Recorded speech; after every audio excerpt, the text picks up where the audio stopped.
Mesdames et messieurs, la riposte iranienne ne fait que s'élargir. Et évidemment, ça ne fait que s'aggraver. Même les pays du Golfe qui étaient censés être les plus calmes, les plus en sécurité, sont touchés jusque dans leur profondeur. C'est le cas de Dubaï, où l'aéroport international qui ne dort jamais vient d'être touché. Je suis passé à l'aéroport de Dubaï. À chaque 15 minutes, même pas 15 minutes, à chaque 10 minutes, il y a un vol. Des vols internationaux, puisque c'est une destination touristique. Alors, cet aéroport a été touché.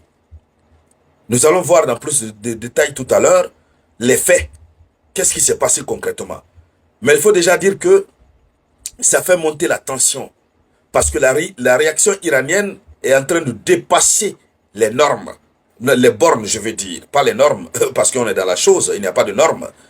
Ça dépasse l'entendement américain. Alors, cela se passe à quel moment?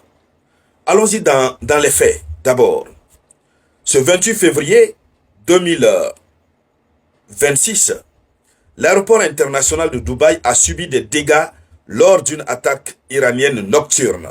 Donc ça s'est passé cette nuit-là. Ça veut dire ce qui s'est passé en journée, où l'île de Palm Beach a été touchée, où un hôtel a été touché et il y a eu une personne qui est allée au repos éternel. Ce n'est pas ça. C'est une deuxième vague de frappe des alliés régionaux de Washington. Et je vous dirai dans cette conférence pourquoi l'Iran cible les Émirats arabes unis.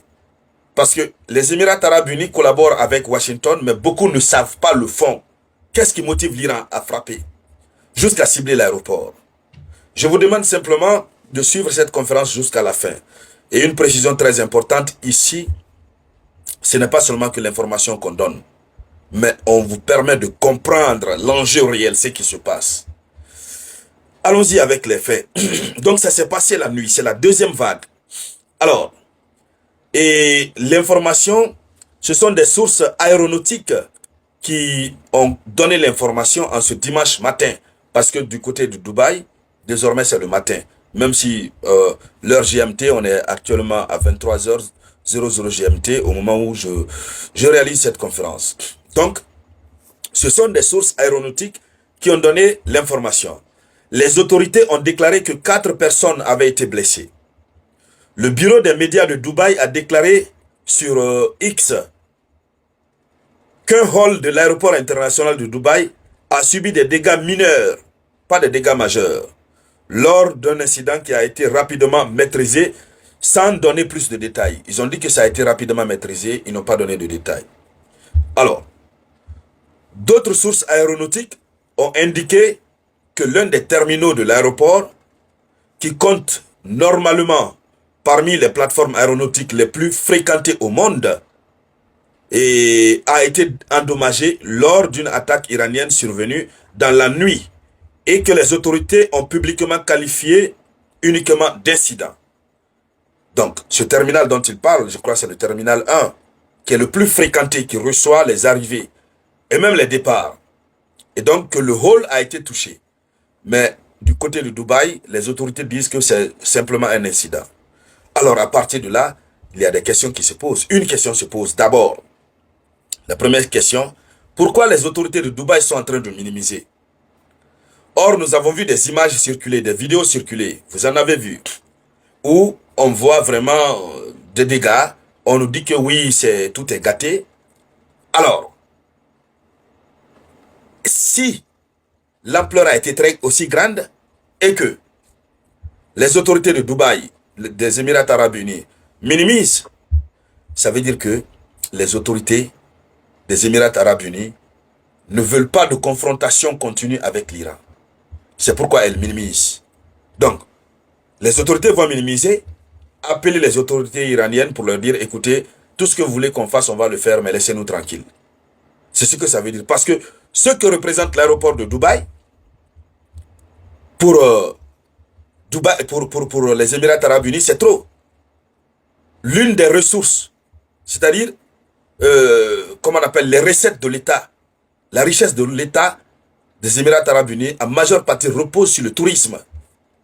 Donc, si l'aéroport entre hors service, on a appris que l'aéroport a été mis hors service temporairement. Voilà. Si ça entre hors service, ça veut dire que les avions ne peuvent plus atterrir. Les avions seront obligés d'atterrir un peu à côté. Et puis, le coût devient très cher. Parce que la plupart des compagnies aériennes qui partent sur Dubaï, généralement ceux qui quittent en Afrique, font escale à Addis Abeba. Ou ceux qui quittent vers l'Europe, ainsi de suite. Donc, des avions dans les airs, on leur dit, il faut retourner. À Dubaï, ça ne va pas. Or, l'objectif ultime des Émiratis a toujours été que leur pays soit réputé pour la paix et la tranquillité. Donc, si il y a eu de gros dégâts et qu'ils minimisent, ça veut dire que Washington est en train de perdre un allié. Je vous expliquerai tout à l'heure la nature de la relation qui existe entre Washington et les Émirats arabes unis. Et pourquoi l'Iran est en train de viser les Émirats arabes unis. Ça, c'est un. Deuxièmement, ça peut être vrai que l'incident est mineur. Oui, l'incident peut être mineur. Certainement, c'est un missile qui venait, qui a été intercepté et les débris sont tombés, ça fait souffler quelques vitres. C'est normal. Mais même si l'incident, même si l'impact est mineur, 4 personnes ont été blessées. Cela ouvrait déjà la voie à la nervosité émiratienne. Les Émiratis devraient être énervés. Pourquoi l'Iran est en train de les taper? Et donc, ce serait une des raisons pour les autorités de dénoncer ce qui s'est passé. Et cela devrait les pousser à se mettre fortement derrière Washington pour vraiment bombarder et puis faire du mal à l'Iran. Mais les autorités ont choisi de ne pas dénoncer, de minimiser. Ça veut dire, dans toutes les deux hypothèses, ça veut dire que il y a un problème entre Washington et son allié. Allons-y avec beaucoup plus de détails. Donc les sources ont également indiqué que l'aéroport international d'Abu Dhabi avait été touché. Après Dubaï, c'est Abu Dhabi. Ah, c'est un autre pays. Mais toujours sur le territoire des Émirats arabes unis. Ce n'est pas très loin. Voilà, on peut le faire. C'est combien d'heures de bus? Je crois que c'est 1h30, 2h. Donc, pourquoi l'aéroport de Dubaï aussi est touché, de Abu Dhabi est touché? Ça veut dire que l'Iran est en train de viser ce qui tient le plus, ce que les Émirats arabes unis tiennent à cœur le plus. Il faut toucher les Émiratis là où ça fait le plus mal. Mais les autorités des Émirats arabes unis ne sont pas en train de dénoncer. Ça fait 2 aéroports qui sont touchés, dont l'information est confirmée par des sources aéronautiques. Alors, les sources n'ont pas précisé si les 2 aéroports avaient subi des impacts directs ou si les dégâts étaient dus à des débris retombant après l'interception des missiles. Non, cette information n'a pas été donnée.